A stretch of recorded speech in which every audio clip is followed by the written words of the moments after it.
The sound she made when the key didn't work was almost funny, like a squirrel hiccuping. Click, rattle, jiggle, pause, then again. Click, rattle, jiggle, swear. I was sitting on the staircase inside, lights off, holding the key I had just replaced hers with. It was still warm in my palm. Outside, her heels scraped against the welcome mat she had picked out last spring. It said, "Our happy place." The irony nearly choked me. "Liam," she called through the door, her voice rising now. "What the hell? The key won't turn. Are you inside?" Silence. I let it stretch. Then came the knock, gentle at first, then louder. "Liam, don't play games. It's freezing. Let me in." She had a to-go box in her hand. I could see it through the sidelight window. A clear plastic container with something leafy and expensive. I imagined Mark still at the restaurant, smiling like the smug idiot he probably was, not knowing the woman he kissed goodnight was locked out of the home she thought was hers. She pulled out her phone and called me. My cell lit up in my lap. I answered but didn't speak. "Why is the door locked?" she snapped. "Why did you change the lock?" I whispered, "This isn't your house anymore." She laughed, actually laughed, a dry, condescending little huff. "What are you even talking about?" I stood up slowly. My legs were shaking. Not with rage, just with months of holding it all in. "You said dinner with Amanda. That's what you said. Amanda. Liam, open the damn door." I did, 6 years ago. That shut her up. I leaned against the wall and waited. I wanted her to say something real, not perform, not manipulate, just something human. But all she said next was, "You're being insane. You can't lock me out of my own house." And there it was, that word again, her favorite, insane. Used to deflect, dismiss, minimize. She'd used it when I cried in the driveway last winter. She used it when I begged her to talk to me instead of texting someone at 2 a.m. I walked to the front door, placed my hand against it gently, and whispered loud enough for her to hear. "There's a hotel 2 exits down. They allow late check-ins. You'll need a place to stay tonight, Chloe." But I'd already hung up. Outside, she called my name again, but inside, it was peaceful for the first time in months. I just stood there and listened. I didn't sleep that night, not really. I lay on the living room floor with a blanket draped over me and Bear curled up against my feet. His soft breaths were the only sign that time hadn't frozen completely. I wasn't crying. I wish I had. Crying would have felt more honest. But what I felt was emptier than tears. I kept listening for any sound outside, but she didn't knock again. I imagined her walking down the driveway in those ridiculous heels, trying to figure out who she could call at midnight who didn't already know the truth. Sometime around 3 a.m., I finally stood up and walked into my kitchen. I opened the fridge and saw the half-eaten casserole I'd made the night before, the one she claimed she wasn't hungry for. I almost laughed. She didn't even bother pretending anymore. She just didn't want food made by me. That stung more than it should have. By morning, I had a plan. Not a revenge plan, and not that guy. I wasn't going to slash tires or post dramatic Facebook rants. But I knew I needed something to make the moment real, to show her, and maybe myself, that the switch had flipped, that I wasn't going to stand around waiting for her to hand me scraps of affection anymore. She called 3 more times before 10 a.m. I let them ring out. She didn't bother with voicemails anymore. Probably figured I was sulking or trying to make a point. In her world, everything was about dramatics. Maybe she thought I was trying to punish her for staying out late. The truth was, I wasn't punishing her. I was protecting myself. Around noon, I checked the doorbell camera history, and there she was. Sometime at 6:21 a.m., she returned. She stood outside for a full 3 minutes, pacing. No knocking, just pacing. Then she stared directly into the camera lens and smiled. Not apologetically, not nervously, but with an odd, superior calmness, like I was the one who needed to be ashamed. That smile wasn't for me. That smile was for control. I watched the footage 3 times, and each time, something inside me hardened. Not with rage, not even hate, just clarity. It was like watching someone else's wife, not mine. Like the person in that footage had stolen Chloe's face and voice, but none of her soul. Or maybe she never had the soul I imagined in the first place. I started packing her things in silence. I didn't throw anything, didn't rip photos or smash perfume bottles. I folded her clothes like I was preparing for a trip she'd always wanted but hadn't earned. I found 2 drawers of lingerie I hadn't seen in years. She used to giggle when she wore those. Now they felt like costumes from someone else's life. I boxed everything, labeled it neatly, took photos of each label and sent them to her with a short message. "Your things are ready. You can pick them up between 5 and 6. After that, I'll leave them outside." That's not a threat, just logistics. She didn't respond, but 5 came, and so did she. When the doorbell rang, I didn't answer it right away. I stood at the top of the stairs, watching her through the front window. She was wearing a hoodie I bought her during our trip to Asheville, the one where we got reined in for 3 days and watched every single Harry Potter movie out of order. That hoodie used to mean something. Now it just looked like a disguise. I finally opened the door. She looked at me like I was a stranger. Maybe I was. "You're seriously doing this?" she said. No greeting. Her voice was cool, polished. "I already did it," I replied. She glanced at the boxes like they offended her. "You being dramatic." I nodded slowly. "Yeah, but I'm not being dishonest." For a moment, I thought I saw something flicker in her eyes. Surprise, maybe, or fear.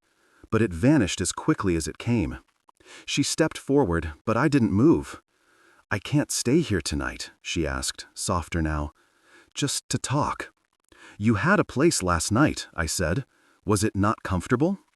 Her jaw clenched. Then she did something I'll never forget. She looked past me into the house I spent 12 years building with her, and said, like she was asking about a pair of shoes, "Do you think I left my sunglasses in the upstairs bathroom?" I didn't answer. I just handed her a box marked bathroom/miscellaneous and shut the door. No yelling, no scene, just the quiet end of a life I had believed in too much for too long. And behind that closed door, I finally let the tears come. The boxes sat untouched on the porch overnight. Even though she showed up, even though we stood face to face just hours earlier, Chloe hadn't bothered to take them with her. She left them there like a test, like she expected me to chase her down the driveway and beg her to come back, to explain things, to promise I'd try harder, love better, become whatever she needed. But I didn't. Not this time. I left the boxes exactly where she abandoned them and went to bed alone in the middle of our mattress, surrounded by too much space and too much quiet. I stared at the ceiling for hours, trying to remember the last night we fell asleep holding hands. I couldn't. Somewhere along the way, even our fingertips forgot each other. The next morning, I woke to rain. Not a soft drizzle, but real, relentless rain that came sideways against the windows and drowned the porch in pummels. I got up, put on a hoodie, and opened the front door. There they were, all 6 boxes soaked through, cardboard curling at the edges, ink from my labels running like cheap mascara. I thought about moving them inside. Then I didn't. I closed the door and walked away. Because here's the thing. Chloe had always believed she was the smart one, the one with the plan, the manipulator, the strategist. She'd walk into rooms already calculating everyone's weaknesses, filing them away like weapons in her purse. She never yelled. She didn't have to. Her silence was sharper than any insult. She weaponized distance, and she was good at it. But she forgot 3 things. The first was that I wasn't as naive as I looked. She thought she'd played this game without leaving fingerprints. She was wrong. Weeks before the lock incident, I already knew something was happening. And not just the generic something's off feeling. I knew who, I knew when, I even knew what hotel. Not because I hired a PI, I couldn't afford one, but because she logged into our Netflix account from his place and forgot to turn off location sharing. The top left corner of the screen said, "Watching in Franklin Hotel, room 503. The second thing she didn't know, I had already spoken to Mark. Not a fight, not some pathetic confrontation. I sat across from him in a coffee shop 3 blocks from his office. I wore a blue button-down. He wore arrogance like a badge. I told him who I was, and he didn't even pretend to be surprised. He just sipped his coffee and said, "This is between me and Chloe." I smiled. "Not anymore. I changed the locks." He blinked once, then nodded. "Bold move." "Wasn't meant to be bold," I said, "just necessary." And I left. No threats, no theatrics. But I saw something in his eyes as I walked away, a flicker of realization that maybe I wasn't as spineless as she described. And the third thing, the one she'd never imagined, I'd already filed the paperwork. Quietly, precisely, I met with an attorney 2 towns over. I made copies of everything. Assets, mortgage, bank statements. I didn't make demands. I made a boundary she couldn't charm or threaten her way through. So when she texted me that afternoon, "We need to talk. For real this time. Just us," I didn't reply immediately. I waited. I walked bare. I listened to the rain. I stared at the space where her car used to be. Then I sent back one sentence. "You should bring your own pen." She responded a minute later. "What does that mean?" But I never answered. Later that night, she returned for the boxes. I watched from the upstairs window as she tried to lift one, and the bottom gave out, spilling bras, lotions, receipts, and a tiny framed photo of us in Maine onto the wet concrete. She stood there staring at it like she couldn't recognize the faces in the frame. She left it behind. I didn't go down to pick it up. I left it in the rain. Because that moment, that soggy photo bleeding color into the cracks of the porch, was the perfect symbol of what she destroyed. Not with a bang, but with 1,000 tiny lies and one very deliberate choice. And now the house was mine again. But peace? Peace had its own price. The day after she picked up the ruined boxes, I got a dinner invitation. Not from Chloe, from her mother. It came through email. A polite, carefully composed message that made my skin crawl in a way I couldn't explain. Subject: let's talk. Just us. Body: Liam, I'd like to invite you over for dinner this Friday. No pressure. I just appreciate a conversation face to face. I'm making your favorite. She even signed it. Warmly, Patricia. Now, you have to understand, Patricia and I were never close. For 13 years, we coexisted in a cold, polite truce.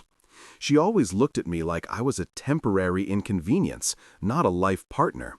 The kind of woman who pinched her wine glass by the stem and said things like, "Some people simply don't evolve." She wore silk robes in the morning and called her own daughter emotionally elusive, like it was charming. So why was she emailing me now? I stared at the message for half an hour, rereading every line like it contained some kind of hidden threat. I considered ignoring it, but something inside me, some strange, sharp intuition, told me to go. Not to make peace, but to hear whatever it was she thought I didn't already know. Friday night came, and I put on a sweater Chloe had once bought me for Christmas. It still smelled faintly of cedar and laundry detergent, though it had been stuffed in the back of the closet for months. I drove through the foggy hills toward Patricia's house, the one with the white shutters and the impossible driveway she insisted on backing down in reverse. When I pulled up, the porch light was on. I knocked, and she opened the door wearing pearls.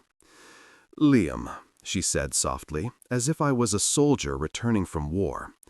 "Thank you for coming." I walked in, and everything smelled like rosemary and butter. It was almost disorienting, like someone had dressed a battlefield in candlelight and linen. Dinner was already plated. I sat. She poured wine. "You probably hate me," she said before I even picked up a fork. "I don't," I replied, "but I'm not sure why I'm here." Patricia took a long sip of wine, then folded her hands. "Chloe lied to you a lot, but I'm guessing you already knew that." I didn't respond. She continued, She told me she was just exploring her options, that you were predictable, too gentle. She said Mark was temporary, just a face. She never thought you'd actually walk away. I looked at her. She told you everything. She always has, whether I asked or not. A silence stretched across the table. I could hear the grandfather clock ticking in the other room. "I need to tell you something," she said, her voice lowering. "Something she never wanted you to know." That made my heart stall. She's been planning to leave since January. She didn't know how to do it without risking the house. She was waiting for the right moment or the right legal advantage. But when you changed the locks, it ruined the plan. That's why she's unraveling. You weren't supposed to make the first move. My skin prickled. She was going to take the house? I asked, stunned. Why? She never even wanted to live here when we bought it. She wanted the security, Patricia replied.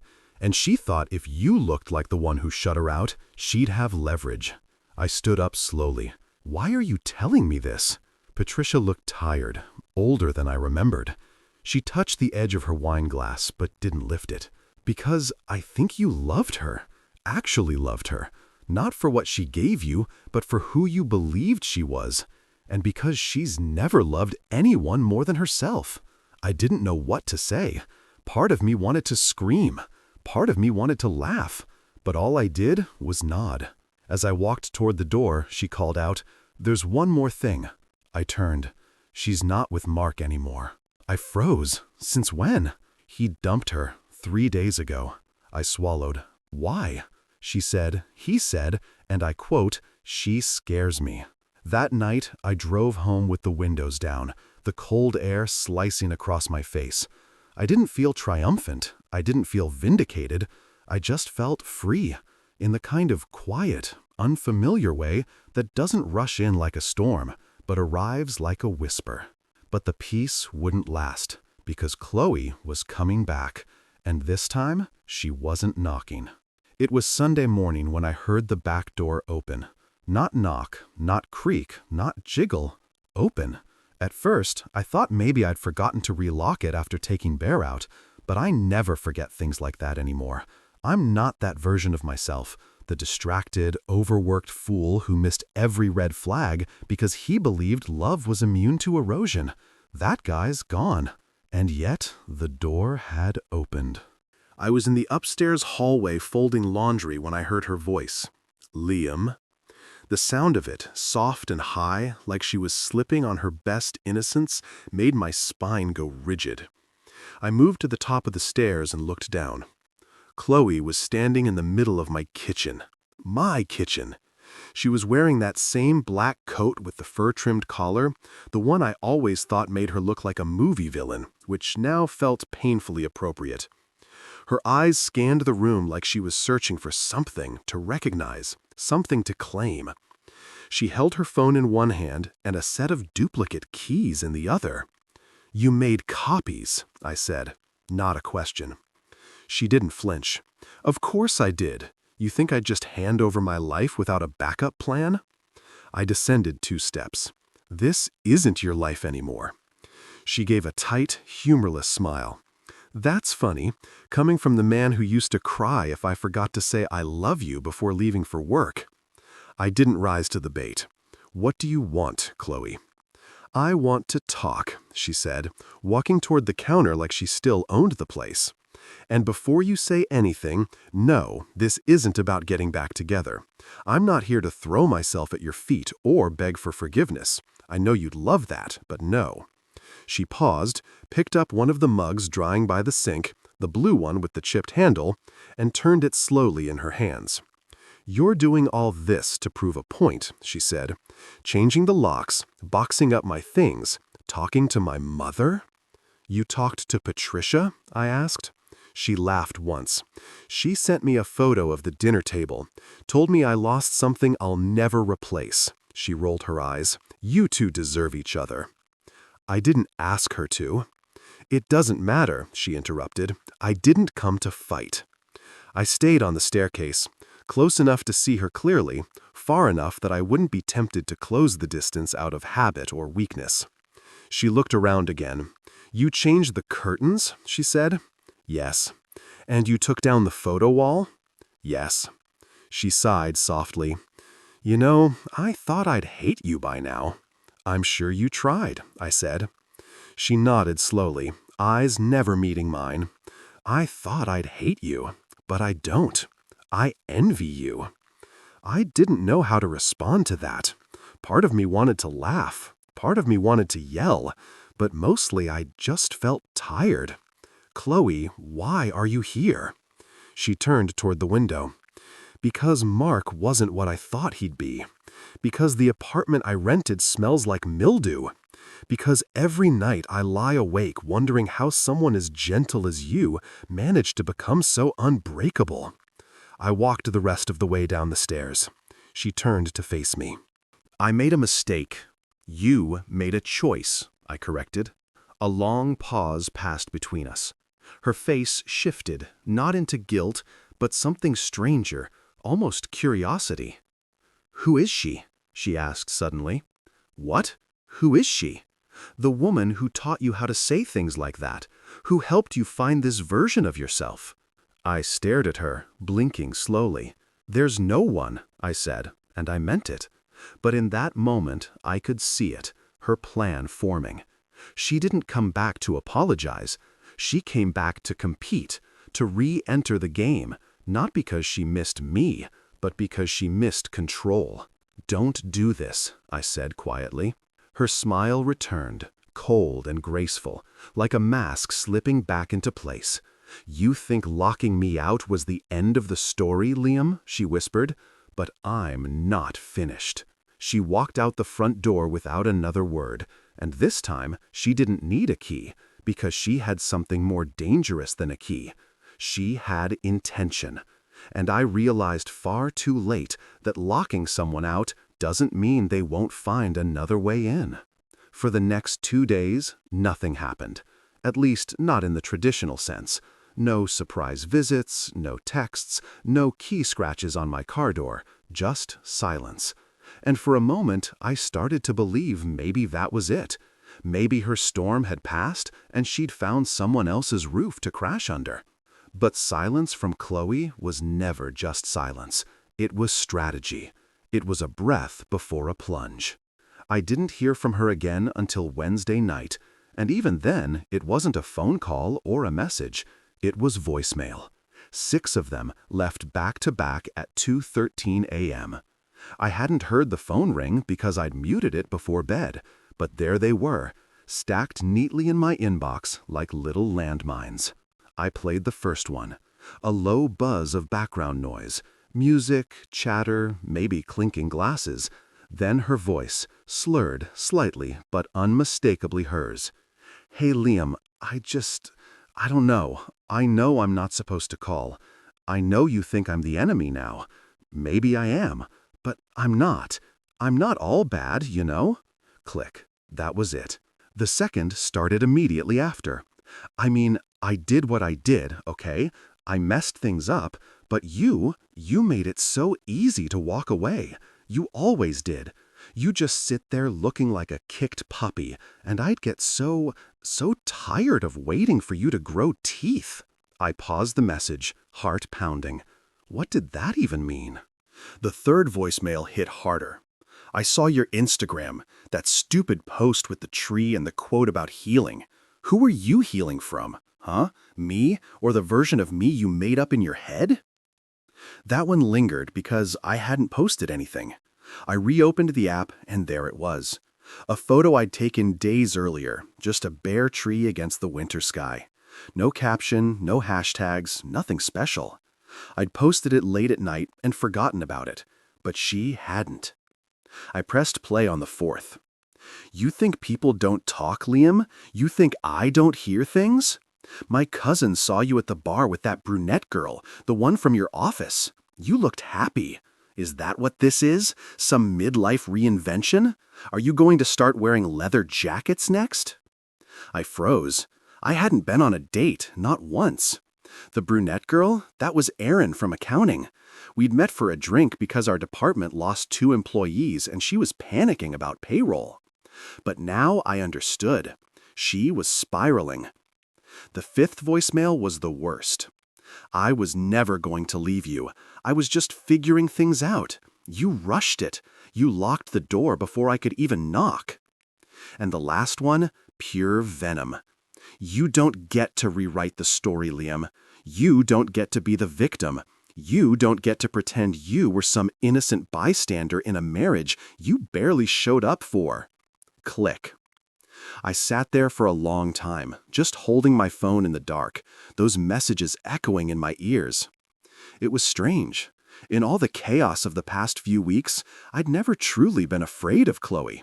Confused by her, yes. Hurt by her, definitely. But afraid? Now I was. Not of what she'd do, but of how far she might go to feel in control again. And she was already starting to distort the narrative. The first crack in the glass. That evening, I got a call from my boss. Very casual, very polite. "Hey, just checking in. Everything all right at home?" I said, "Yes, of course. Why?" "Oh, it's just, someone called anonymously and mentioned something about your emotional stability. Said you might not be in the right headspace to manage a team right now." I gripped the edge of the kitchen counter. Chloe. She was already planting seeds, turning quiet revenge into collateral damage. That night, I changed every password I had. Email, bank, socials. I installed a new camera on the back porch. Bear slept with one eye open, and I started documenting everything. Because when someone like her starts losing control, they don't beg, they build a trap. And I had a sick feeling she was far from finished building hers. Friday night, I woke up gasping. Not from a nightmare, from silence. That kind of thick, paralyzing quiet that presses on your chest like wet cement. The kind that tells you something is wrong before you even move. Bear wasn't at the foot of the bed. The house was completely still. I checked the time, 3:17 a.m. When I sat up, I felt it instantly. Something was different. The pillow beside me, the one I hadn't touched in weeks, had been moved. I reached under it instinctively, and there it was, a piece of folded paper. Not typed, not sealed, just tucked there, like a whispered threat, in handwriting I knew too well. Black ink, slightly smudged, one corner torn, like it had been pulled from a notebook in a rush. You think you're safe because you have locks, but I've always known the parts of you that are still unlocked, the ones you never guard, the ones that kept hoping I'd come back. No name, no date, no signature, but I didn't need one. I jumped out of bed, heart hammering, and ran to check every door and window. Everything was locked, deadbolt secure, nothing broken, no signs of forced entry. But someone had been inside my house while I slept. Not robbed, not vandalized, invited. By memory, by something I hadn't purged completely. And I knew beyond any doubt that it was her. Chloe wasn't just sending voicemails now, she was escalating. Not loud, not violent, just surgical. The kind of psychological invasion that doesn't leave bruises, just shadows.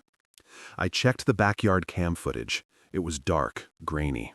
But at 2:41 a.m., motion detection activated. A figure, no face, no clear shape, just the silhouette of someone walking away from my house toward the woods that bordered the property. Calm, unhurried, confident, like they knew they didn't need to run.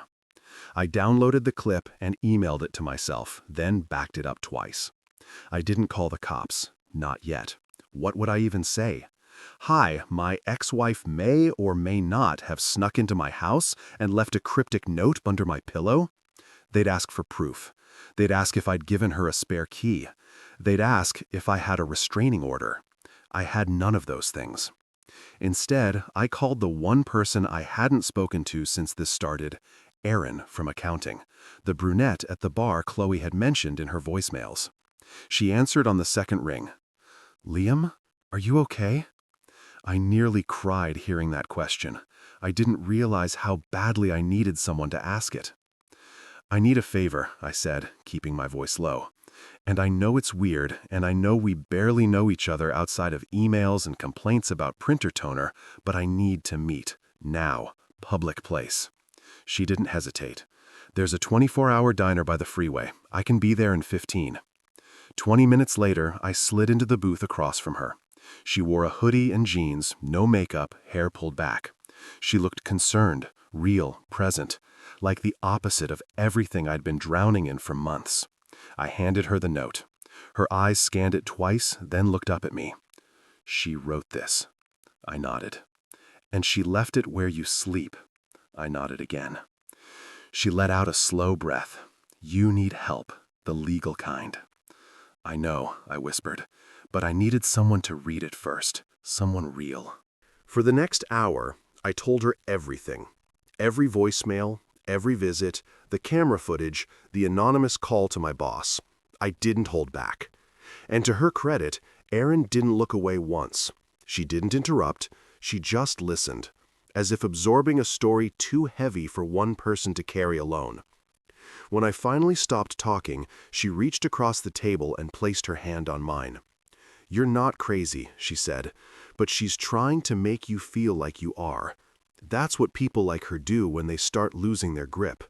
They make you question the floor under your feet." I swallowed hard. "You need a restraining order," she continued, "and you need to talk to someone. A therapist, a lawyer, anyone trained to handle people who manipulate like this." I nodded. I didn't have words left, just fatigue and fear. Not of Chloe, but of how close I'd come to thinking all of this was normal. By the time I got home, the sun was rising.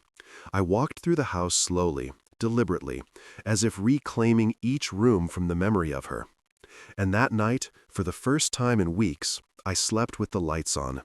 Because a locked door is only protection when the danger stays outside. But Chloe, she had learned to walk through walls. It took me 3 more weeks to file the papers. Not because I hesitated. That hesitation had died the night I found the letter under my pillow. But because I wanted to do it right, quietly, cleanly, with dignity. Chloe thrived on reaction, on chaos, on heat. I gave her none of it. My attorney was a man named David, who wore ugly socks and spoke with the calm confidence of someone who'd seen everything. "You don't need to justify anything," he told me gently as I handed him the final packet of signed documents. "Sometimes survival looks like leaving before the fire gets worse." He didn't know the half of it. I changed my locks again, but this time I had them installed professionally. I registered the camera footage, filed a police report. I didn't accuse, didn't dramatize, just documented it.